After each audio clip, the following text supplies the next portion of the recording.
Yunus Sarkar supported by আরো মুক্তিযুদ্ধ বিরোধী বিএনপি, জামাত, শিবির, এদেরও দিন ঘনিয়ে আসছে। এই যে ইউনূস আন্দোলনের সময় বলেছিল যে এটা ছাত্রদের আন্দোলন, কিন্তু এখন আমরা কি দেখতে পাই? সেই যে আন্দোলন ছাত্র নেতা নেতৃবৃন্দ আজকে তারা ডাস্টবিনে।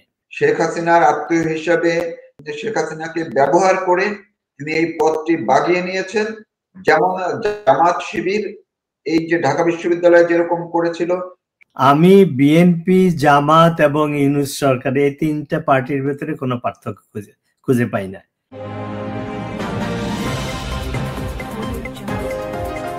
প্রিয় দর্শক, যে যেখানে আছেন আশা করি ভালো আছেন, নিরাপদে আছেন। আমার সঙ্গে আজকে দুজন খুবই গুরুত্বপূর্ণ এবং আমাদের শ্রদ্ধেয় ব্যক্তি আমার সঙ্গে আছেন। ডক্টর নুরুন নবী, 21শে পদকপ্রাপ্ত লেখক এবং বীর মুক্তিযোদ্ধা, আজীবনের মুক্তিযোদ্ধা, আমরা তাকে সবাই চিনি। এবং সেই সাথে আছেন তৌফিক মারুফ, বিশিষ্ট সাংবাদিক এবং রাজনৈতিক বিশ্লেষক, যাকে আমরা গত কিছুদিন ধরে অনলাইনে ভীষণ রকমের সরব দেখি এবং তার বিশ্লেষণ এবং তার যে কথাবার্তা সেটা যুক্তির ধার যেমন আছে তেমনি ভাবে বাংলাদেশের প্রতি এক ধরনের আবেগ আছে। আপনাদের দুজনকে R.71 এই চ্যানেলে স্বাগত। কেমন আছেন? ভালো আছি। গতকালকে যে মিছিল দেখলাম ঢাকাতে, ইংরেজিতে একটা কথা আছে যে অল পলিটিক্স আর লোকাল, এবং সেটা সে গতকালকে যেটা প্রমাণ করেছে যে 18টা নির্বাচন যে এলাকা আছে মিছিল হয়েছে এবং এটা অর্গানাইজড বাই লোকাল পিপল। যে তাদের এই মিছিলে যে আওয়ামী লীগ কর্মী যে একটা মিছিলে গিয়েছিল সেখানে তাদের 2000-এর মতো লোক হয়েছে। এবং তার কাছ থেকে শুনলাম যে যখন পুলিশ তাদেরকে ধাওয়া করার চেষ্টা করেছিল, ড্রাইভার তারা বিনা পয়সায় এই সমস্ত বিক্ষোভকারীদেরকে রাইড দিয়েছে, রিক্সাওয়ালা পয়সা নেয়নি।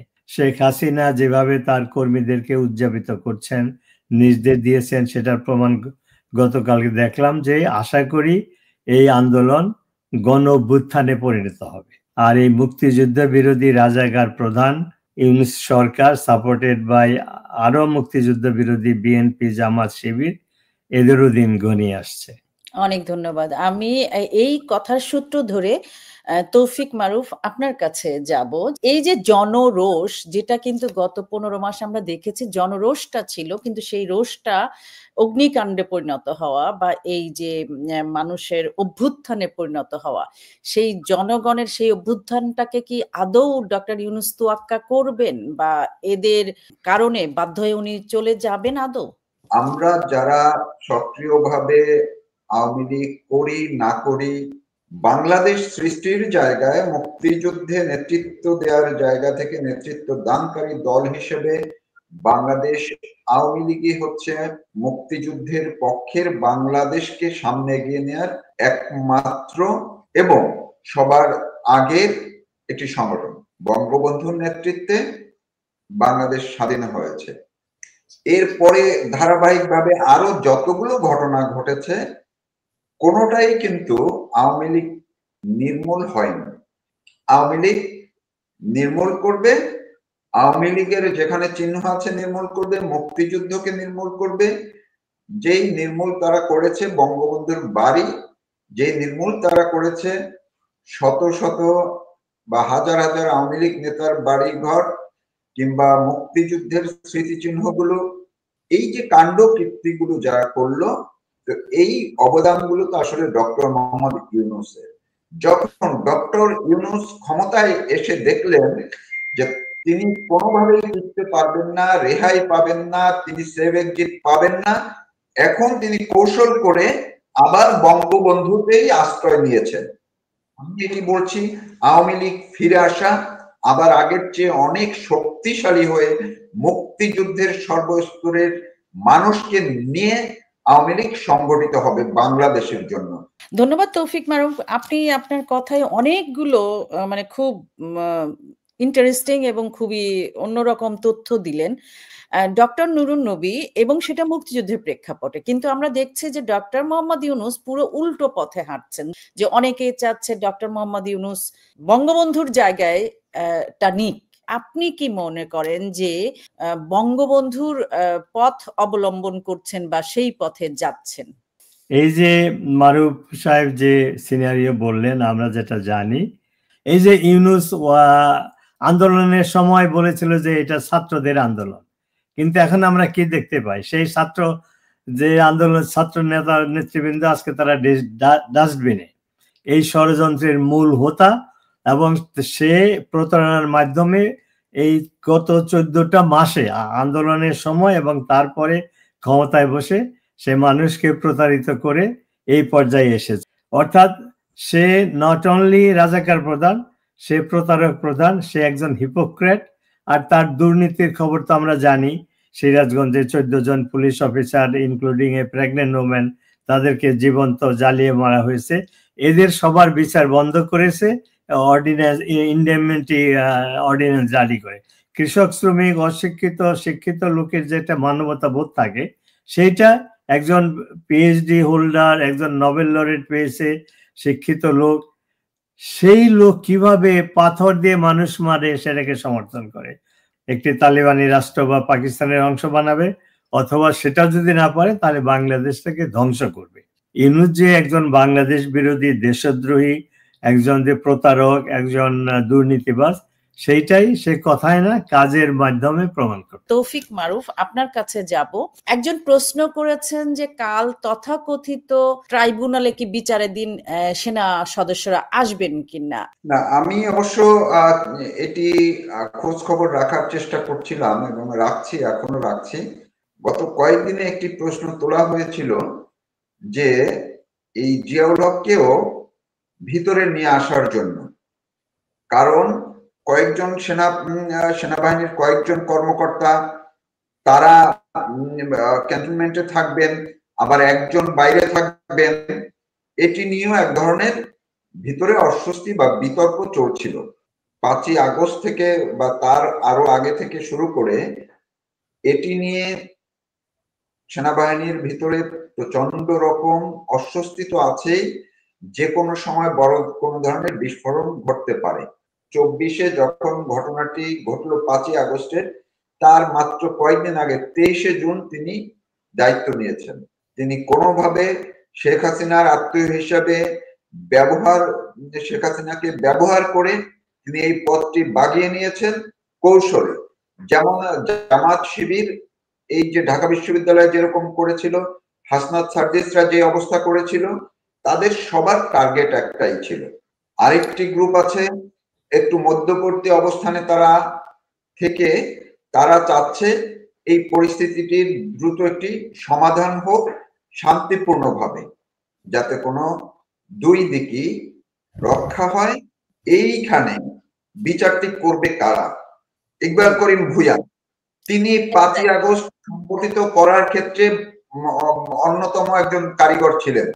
যেমন আজকে যেমন তত্ত্বাবধায়ক সরকারের শুনানির আজকেই তো সবাই মুখিয়ে ছিল, সেটা তো কালকে চলে গেল। অন্যায় বা বেআইনি কর্মকাণ্ডের জন্য তাদের নিজস্ব আইন আছে, বিচার ব্যবস্থা আছে।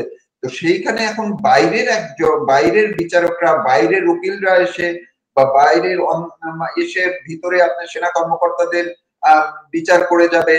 ফলে এটি সবার মধ্যে প্রচন্ড রকম একটি ক্ষোভের তৈরি করেছে।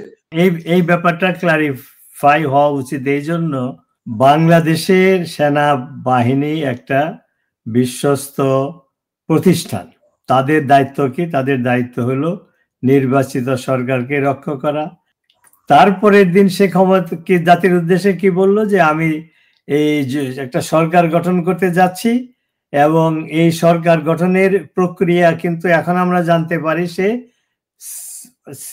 অগাস্টের 2 তারিখে সে প্রক্রিয়া শুরু করেছে। অগাস্টের 2 তারিখে ওই রিটায়ার্ড অফিসারকে বলেছে যে তুমি রাজনীতির সাথে সম্পৃক্ত, তোমার সাথে রাজনৈতিক দলের যোগাযোগ আছে, তাদের সাথে যোগাযোগ করো, আমি একটা সরকার গঠন করব, তারা এতে অংশগ্রহণ করবে কিনা। মুক্তিযুদ্ধ বিরোধী, যুদ্ধ অপরাধে তাদের নেতৃবৃন্দ শাস্তি পেয়েছে, সেই জামাতের প্রধানকে সে প্রথম কল করে।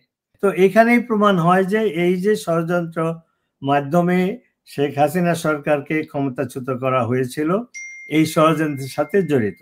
আমি জানি না যে গত আসলে এই সেনাপ্রধান মানে তার পদ পাওয়ার মাত্র 12 দিনের মাথায় যে ঘটনা ঘটালেন তার নিয়োগকর্তা এবং তার দেশের সর্বোচ্চ প্রধানের সাথে বা পুরো বাংলাদেশের জনগণের সাথে, এর পিছনে অন্য আরেকটা জিনিস আওয়ামী লীগকে অনুপ্রাণিত বা ভরসা দিয়েছে কিনা, যেটা আমরা দেখেছি যে 6টা মানবাধিকার সংগঠন, আন্তর্জাতিক সংগঠন, যে আওয়ামী লীগ এবং সকল দলের রাজনীতি করার অধিকার ফিরিয়ে দিতে। এটা কি সত্য?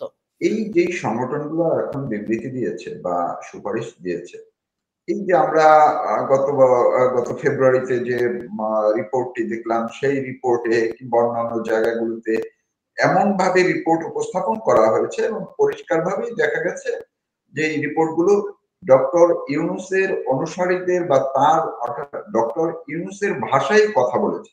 তার মানেটি হলো যে যখন তারা এই অনুসন্ধান কার্যক্রমগুলো করেছে তারা একপাক্ষিক করেছে। তো তারা যদি সরকারকে ওই সময় যদি প্রেসার ক্রিয়েট করতো যে আমরা তোমাদের বক্তব্য নিব, আমরা আওয়ামী লীগেরও বক্তব্য নিব, বিভিন্ন দেশের রাষ্ট্রদূতরা এবং প্রতিনিধিরা, বিভিন্ন এই ধরনের মানবাধিকার সংগঠনের নেতারা বা কর্মীরা, প্রতিনিধিরা, তারা জামাতের সঙ্গে, বিএনপির সঙ্গে, এনসিপির সঙ্গে বৈঠক করেছেন। তারপরও আমরা সেটি উল্লেখ করি যে তার সাথে আমরা যোগাযোগের চেষ্টা করেছিলাম। এই যে 12 দফার 1 নম্বরেই কিন্তু আছে, তারা সেই গণহত্যাকারীদের বিচারের কথা বলেছে। তারা বলেছে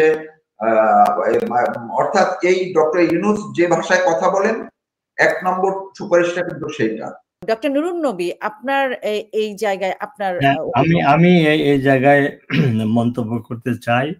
আমি বিএনপি, জামাত এবং ইউনূস সরকার, এই 3টা পার্টির ভেতরে কোনো পার্থক্য খুঁজে পাই না। কাজেই তারা কোন মুখে এই সমস্ত কথা বলে। তারপরে এই যে আওয়ামী লীগের নিষেধাজ্ঞা, তারা চায় আওয়ামী লীগ যেন ক্ষমতায় না আসতে পারে, কারণ আওয়ামী লীগ তাদের মূল প্রতিদ্বন্দ্বী দল হলো আওয়ামী লীগ। তো কাজেই বিএনপির কথায় আমি কোনো গুরুত্ব দেই না। বিএনপি আর জামাত, শিবির আর হলো ইউনূসকে যে আমরা যে সমস্ত বিশেষ আখ্যায়িত করলাম, এরা 3টা দলই একই কাতারে, এবং ওই এনসিপিও তাই একই কাতারে। এদের মধ্যে আমি পার্থক্য বুঝি না। মুক্তিযুদ্ধের পক্ষে একটাই দল, সেটা হলো আওয়ামী লীগ।